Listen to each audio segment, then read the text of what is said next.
Hi, this is Dr. J, and in this video, I am going to talk about creating equitable learning environments through assessments, communication, and collaboration. But first, let's define equity by discussing what it is not. Equity does not mean equality. And yes, while it is important for teachers to create learning environments that are fair, equality alone isn't always fair. In education, equality means that you either treat all your students the same or that you assume that all of your students are the same. This can be problematic because, of course, all students are not the same. Students come from different backgrounds, have different experiences, abilities, and different needs. And if you treat all students as if they are the same person, then you are not fully considering the unique learning needs, abilities, talents, or experiences of your students.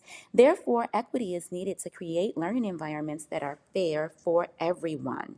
Equity gives students what they need to be successful.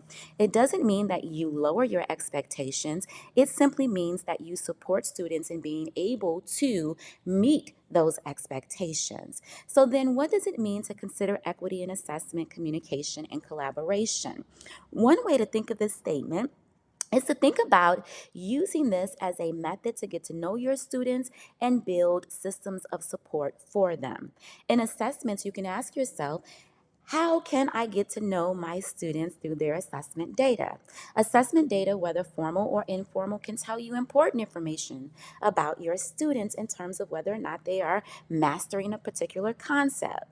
Assessments can also pinpoint areas where students might be making mistakes. You may see trends in the way students are answering a particular question that can identify areas where they need additional support.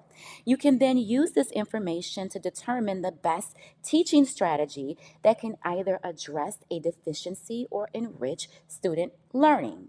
Next, assessment data can also reveal important information about the assessment itself. Like, is it a fair assessment? Are the questions clear and reliable? Did the questions on the assessment align with what was being taught in class? You can also think about the testing conditions. Like, do testing conditions create impediments for students, or do they give students the opportunity to be successful? An example of this can be if you give a student a timed comprehension test, knowing that that particular student may read slower than other students, that may result in that student not finishing a test, which can negatively or adversely affect their test score. You have to ask yourself, is that equitable?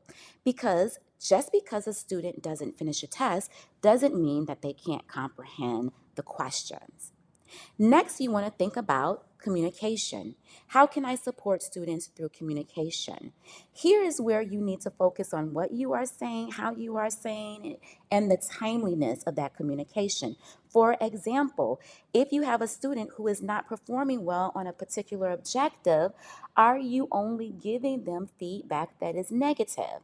Or are you giving them specific feedback that identifies the problem and provide options to help them solve it in the future? Another thing you want to consider is collaboration. Collaboration is important because here is where you want to think about your students and your parents as learning partners. You also want to think of your teachers, your colleagues, administrators, and the community as support